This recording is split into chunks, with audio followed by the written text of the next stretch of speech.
Shalom, welcome to Parashat HaShavua. This week we'll be discussing Vayeitzei. And now we come to a question that should bother some of us if we've been keeping track of the last few weeks. Avram Avinu was opposed to his son Yitzchak leaving the land of Israel to find a match. Yet, Yitzchak himself commanded his own son Yaakov leave the land of Israel and go to Haran and find a match there, just like I found a match there. Well, just like they brought me a match from there. Why didn't Yitzchak Avinu send someone to get a wife for Yaakov, just like his own father did for him? Further, we discussed how there were a number of reasons given by the interpreters, the commentaries, about why Avram Avinu was opposed to bringing Yitzchak Avinu out of the land of Israel. Perhaps, at least according to some of those commentators, Yitzchak Avinu should have had a similar problem with taking Yaakov Avinu out of the land of Israel. According to the opinion that says that Yitzchak was a pure sacrifice, a flawless, unblemished sacrifice, Yaakov Avinu was not like that, so perhaps Yaakov Avinu had a heter. According to the other interpretations that we saw, that Avram Avinu was trying to hold on to the land of Israel, and the Rashbam especially, and he was trying to show that he can't take his son out of the land of Israel because then it would not be fulfilling the prophecy that God had given Avram Avinu. Why would Yitzchak allow his own son to leave the land? And I believe that the answer is twofold. Well, we have to bring two points into this answer. Yitzchak Avinu could not leave because Avram Avinu was trying to establish what we call a chazakah. Chazakah means three people hold on to the land, and chazakah means an assumption once something has happened three times. So Avram Avinu did not have chazakah; he was the first generation, and he needed a second generation, a third generation, in order to establish his assumed hold on the land. Once Yaakov Avinu was born, and he had that hold, that was the chazakah. So how could Yaakov Avinu leave? Yaakov Avinu had already been there, and he left his father over his area. And he was coming back temporarily. In this case, there's a chazakah, he could come back. But more importantly, Yaakov Avinu was sort of chased out. Just like Yaakov Avinu would eventually be forced to leave the land of Israel during the famine and go to the land of Egypt. It was against his will. Well, the sages say that also. The Haggadah says that. So too, Yaakov Avinu, it says in a number of other psukim, it says he didn't just leave, he didn't just go out, it says he fled. Vayivrach Yaakov Sedei, I think it's Sedei Aram, it says Vayivrach Yaakov, he fled from before. And it says, Before Chacham mipnei Esav achicha, when you fled from before Esav your brother. The sages say that a person should not leave the land of Israel. However, there are cases where, unfortunately, a person may do so. Cases of certain threats to life and limb. So too, Yaakov Avinu was actually under physical threat. He did have no choice in this matter. Perhaps he had to go anywhere. So the best place for him to go was at least to a place where he could find a good shidduch. Because once again, he could not take a daughter of the Canaanim, just like Yitzchak Avinu hadn't done, and just like his mother is saying, don't do like Esav did, and Yitzchak Avinu agreed with that. Yaakov could not marry a Canaanite woman.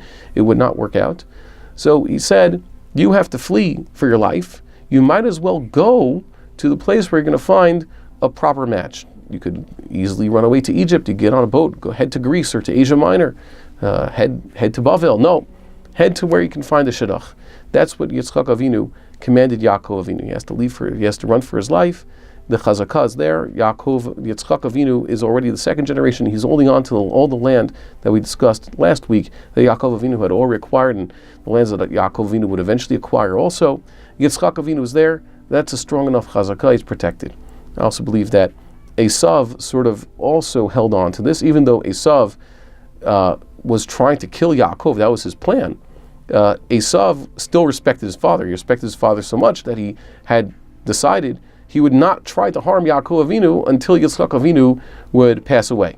So Yitzchak, it's not like he was left without any children to help him keep his hold on the land of Canaan. And that's why we could see that at least the Torah would countenance the fact that Yaakov Avinu would pick up and leave.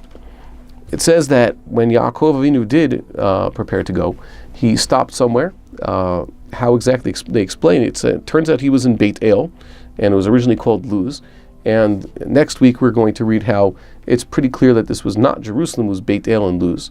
Although there is a midrashic interpretation that various commentators tried to work out that somehow he ended up also in what was to become Jerusalem, even though Beit El is many miles north of Jerusalem. And that's where he had his dream. And in the dream, he saw angels. He saw angels ascending and descending. And at the end of this week's parasha, when he's coming back to the land of Israel, he sees also, he's greeted by angels. This is a sign of God's protection. God sends him, he commands his emissaries. Angels is the word for emissary or messenger is the same word as angel. Sometimes it's a big question. Does it mean one of God's angels, a non-physical spiritual being, or is it a physical emissary? God sends his agents to protect us.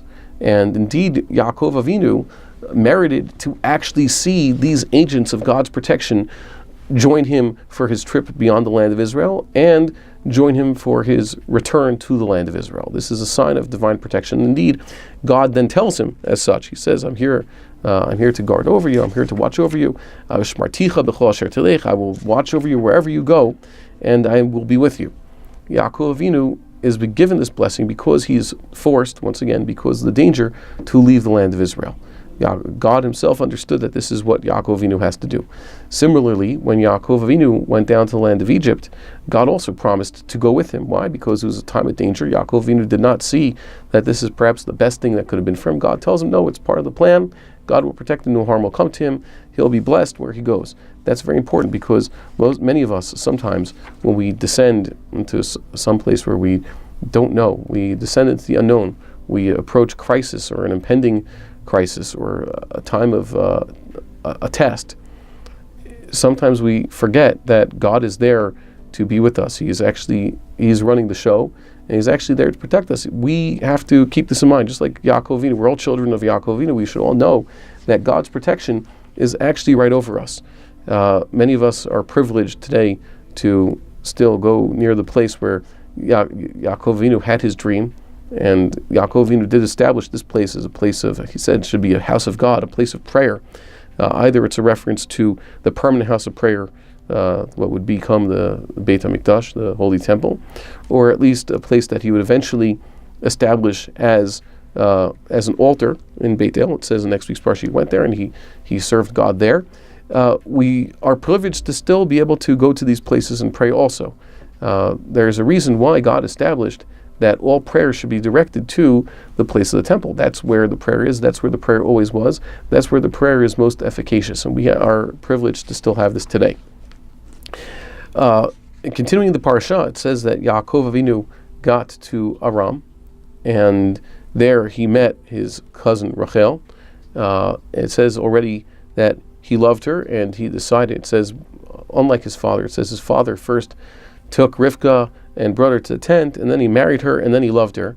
And it's the opposite with regards to Rivka. First it says he loved her, and only then did he take someone else as a wife. He was he was tricked into marrying her sister, and only then did he finally obtain Rachel as a wife. The order is a little bit reversed.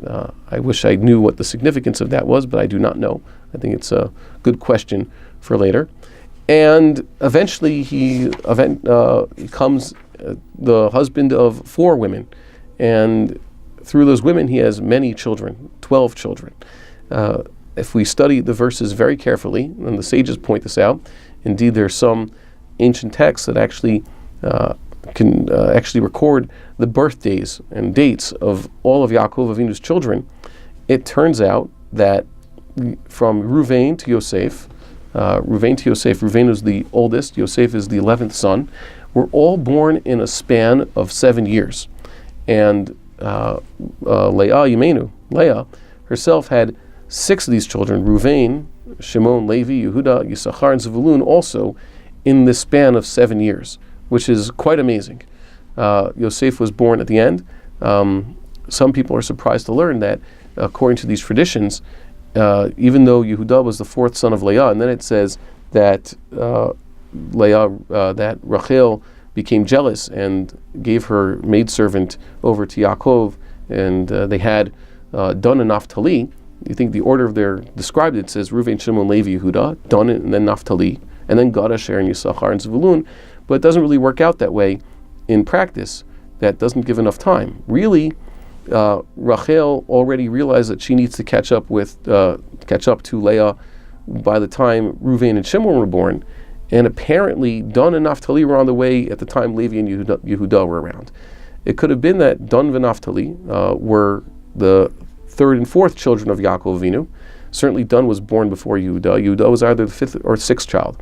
And so too, God was on the way, but eventually Leah was already pregnant with Yisachar. So Gad, Yisachar, and then Asher and Zvulun. Asher, Yosef, and Zvulun were born very close to each other. Some even say that Zvulun, the last of Leah's sons, was born a little bit after Yosef, making Yosef just the 10th son. Very important that to read these verses very carefully. And Yaakov Avinu took this as a sign from God, and also Lavan's children realized that. Everybody realized this, that while Yaakov Avinu tended the flocks of Lavan, Yaakov Avinu did this in exchange for being allowed to marry Lavan's daughters.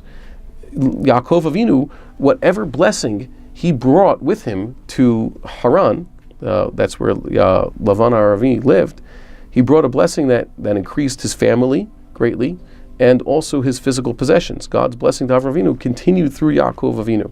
And we see that, like Rashi says at the beginning, when the tzaddik leaves, the blessing goes with him. He leaves the city, so it's oy for the city. But where Yaakov Avinu went, it says, according to one midrash, Lavan didn't have any sons until that point. Lavan also was only blessed with sons once Yaakov Avinu entered his house.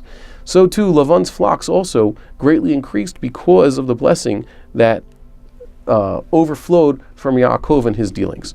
Lavan benefited so much from Yaakov Avinu. It was only because he became jealous at the end and became hostile to Yaakov Avinu that that Yaakov had to decide it's time to go. But we see that's how the Rasha thinks. The Rasha didn't understand it was, well, he did say this originally. He did say that God had blessed Lavan because of Yaakov. They both benefited from this. Yet Lavan still felt jealous and still took steps to make Yaakov feel so unwanted that Yaakov had to run away from Lavan, bringing the blessing with him. The sages teach us that we should be appreciative of these blessings. Yaakov, wherever he went, God had sent his angels with him. Wherever he went, he was blessed. It says, according to one midrash, he even got to Egypt, and that ended the famine. And the Egyptians still made life hard on his descendants. They didn't interpret it nicely. The Risha'im benefit from the tzaddikim, yet still want to take it away from them and just make everybody lose. And the tzaddikim are the opposite. Tzaddikim bring benefit to everybody. God should be with us this week.